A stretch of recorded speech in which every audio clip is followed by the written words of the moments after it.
खरं तर ज्यांची तिसरी पिढी काँग्रेसमध्ये होती आणि आताच जी माहिती मिळते त्यामध्ये माजी आमदार कुणाल पाटील हे उद्या भाजप पक्षात प्रवेश करणार आहेत। आपल्यासोबत माजी आमदार कुणाल पाटील आहेत। मी जसं म्हटलं की तिसरी पिढी आहे तुमची, म्हणजे वडील आपले 6 टर्म आमदार राहिलेले आहेत, मंत्री राहिलेले आहेत, तुम्ही सुद्धा 2 टर्म आमदार राहिलात, आता तुम्ही भाजपमध्ये प्रवेश करतायत।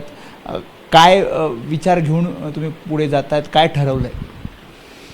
नाही, एकंदर माझ्या जिल्ह्यातील माझ्या संपूर्ण उत्तर महाराष्ट्र भागातील जी परिस्थिती आहे त्याचा एकंदर विचार केला तर जो विकासाचा बॅकलॉग आम्हाला भरून काढला पाहिजे, तो विकासाचा बॅकलॉग भरून काढण्याच्या दृष्टीने हा निर्णय मला घेणं क्रमप्राप्त होतं।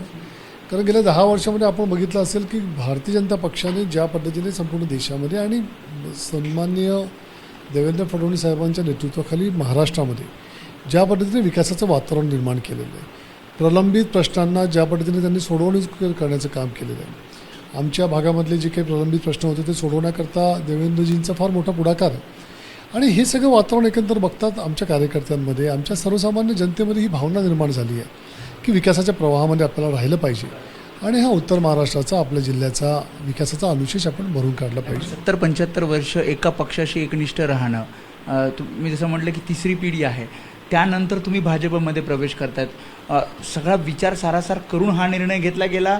जसं तुम्ही म्हणतात की कार्यकर्ते पदाधिकाऱ्यांची इच्छा होती, मात्र 75 वर्ष 70 वर्ष एका पक्षाशी एकनिष्ठ राहून दुसऱ्या पक्षात प्रवेश करणं अवघड तर आहे, 100% अवघड आहे। एवढं सोपं नाही, कारण की ज्या पक्षाशी आपण एवढे वर्ष विचारांनी जोडलेलो असतो त्या पक्षाला सोडणं हे कोणत्याही कार्यकर्त्याच्या दृष्टीने हे त्रासदायक असतं। आज बरेच प्रश्न पक्षप्रवेश होताना तुम्ही गेल्या महिन्याभरामध्ये वर्षभरामध्ये बघितले असतील। मला नाही वाटत त्या कोणत्या कार्यकर्त्याला हे सोपं होतं। हा निर्णय घेणं कठीण असतं, परंतु काही गोष्टी व्यापक दृष्टिकोन विचार करता, व्यापकतेने आपण जेव्हा सर्वांचा विचार करतो तेव्हा काही कटू निर्णय, काही निर्णय जे स्वतःला पण कठीण जातील असे निर्णय घ्यावे लागतात। ते सर्वांच्या फायद्याचे हिताचे निर्णय घ्यावे लागतात, त्याच्यातलाच हा माझा एक निर्णय आहे। विचारसरणी पूर्णपणे बदलणार आहे? विचारसरणी माझीच विचारसरणी मी सोडणार नाही, कारण की आम्ही आमच्या आजोबांपासून काँग्रेस पक्षाचं काम करतो आहे, आमच्या वडिलांपासून करतो आहे आणि विचारसरणी एकच आहे की तळागाळातल्या माणसाला न्याय देणं, तळागाळातल्या माणसाकरता काम करणं करतो एखादा कार्यकर्ता। आज जेव्हा भारतीय जनता पक्षामध्ये मी काम करणार आहे तेव्हा तो सर्वसामान्य माणूस केंद्रबिंदू ठेवूनच मला काम करायचं आहे। त्यामुळे विचारसरणी ही सर्वसामान्य माणसाला न्याय मिळवून देणं ही विचारसरणी माझी असणार आहे।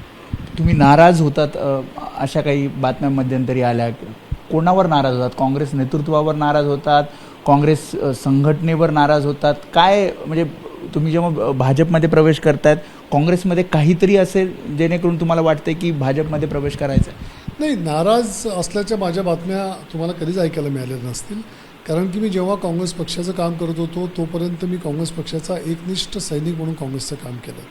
मागच्या आठवड्यामध्ये पण जर तुम्ही माझी पूर्ण माहिती काढली तर काँग्रेस पक्षाचा निरीक्षक म्हणून मध्य प्रदेशमध्ये बऱ्हाणपूर जिल्ह्याचा जिल्हाध्यक्ष नेमण्याकरता म्हणून मी त्या ठिकाणी जाऊन आलो। आणि काँग्रेस पक्षाचं मी पण स्वाभाविक आहे की जेव्हा मला दिसतं आहे की उत्तर महाराष्ट्र ज्या भागाचा मी नेतृत्व करतो किंवा ज्या भागातून मी येतो त्या भागातल्या एकंदर हा जो काँग्रेसचा बालेकिल्ला गेल्या अनेक वर्ष अभेद्य काँग्रेसचा बालेकिल्ला होता, धुळे असेल, नंदुरबार असेल, इथून काँग्रेसच्या प्रचाराची सुरुवात व्हायची। म्हणजे अगदी इंदिराजी तिकडनं नंदुरबारपासून सुरुवात करायच्या, सोनियाजी जेव्हा लोकसभेची निवडणुकीची सुरुवात तिकडनं करायच्या, त्या उत्तर महाराष्ट्राकडे जेव्हा काँग्रेस पक्षाचं दुर्लक्ष झालं, जेव्हा संघटनेमध्ये तेव्हा दुर्लक्ष झालं, तेव्हा मला माझ्यासारख्या कार्यकर्त्याला वाईट वाटणं हे फार स्वाभाविक होतं। त्याच्यावर पण दुर्लक्ष झालं या सगळ्या दरम्यान? मी तर कार्याध्यक्ष म्हणून माझं काम करत राहिलो आणि जेव्हा महाविकास आघाडीचं सरकार सत्तेमध्ये आलं त्या 2.5 वर्षाच्या काळामध्ये आम्हाला अपेक्षा होती की आमचा जो विकासाचा अनुशेष जो दूर होईल, काही ना काहीतरी तरुण नेतृत्वाला त्या ठिकाणी संधी मिळेल, पण ती संधी मिळाली नाही तर ती कार्यकर्त्यांची भावना कार्यकर्ते त्यावेळी बोलून दाखवत होते। भाजपचे नेते म्हणतात की काँग्रेस जनतेशी कनेक्ट नाही आहे, खरं वाटतंय आता की काँग्रेस जनतेशी कनेक्ट नाही आहे? काँग्रेस ही वर्षानुवर्षे जनतेशी कनेक्ट राहिली, पण गेल्या काही वर्षामधले जे आपण चित्र बघतो याच्यामध्ये जे सन्माननीय फडणवीस साहेब म्हणाले त्याच्यामध्ये पूर्णपणे तथ्य आहे आणि ते खरं आहे की काँग्रेसची थोडी जनतेशी कनेक्टिव्हिटी ही कमी झालेली आहे, ना तुटल्या। त्याचाच हा परिणाम हा सगळा जो आपल्याला निवडणुकांमधल्या याच्यामध्ये दिसतो आहे। मी स्वतः निवडणुका लढलो आहे, 14च्या मोदी लाटेमध्ये मोदीजींच्या लाटेमध्ये सुद्धा मी 50,000च्या फरकाने निवडून आलो होतो. 19ची लोकसभा मी लढलो.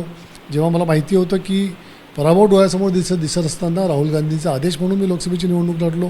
19ची विधानसभा लढलो, ती पुन्हा मी परत निवडून आलो.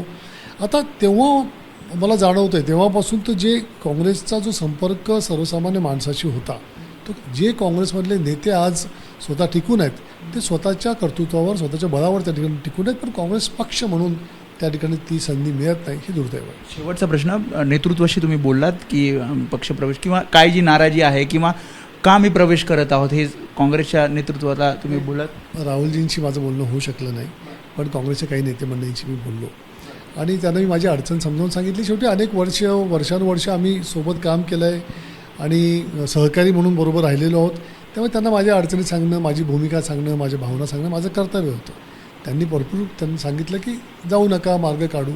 परंतु मला जे चित्र स्पष्ट दिसतं आहे त्याच्यामध्ये माझ्यासमोर हा एक चांगला मार्ग मला दिसला, म्हणून मी तो स्वीकारला. शेवटचा प्रश्न, उद्या किती वाजता पक्षप्रवेश असणार आहे, काही ठरले? दुपारी 2 वाजता भारतीय जनता पक्षाच्या कार्यालयामध्ये त्या ठिकाणी पक्ष प्रवेश मी करणार आहे. सन्माननीय बावनकुळे साहेब आणि सन्माननीय रवींद्र चव्हाण साहेब यांच्या हस्ते आणि सर्व प्रमुख मंडळींच्या उपस्थितीत प्रवेश.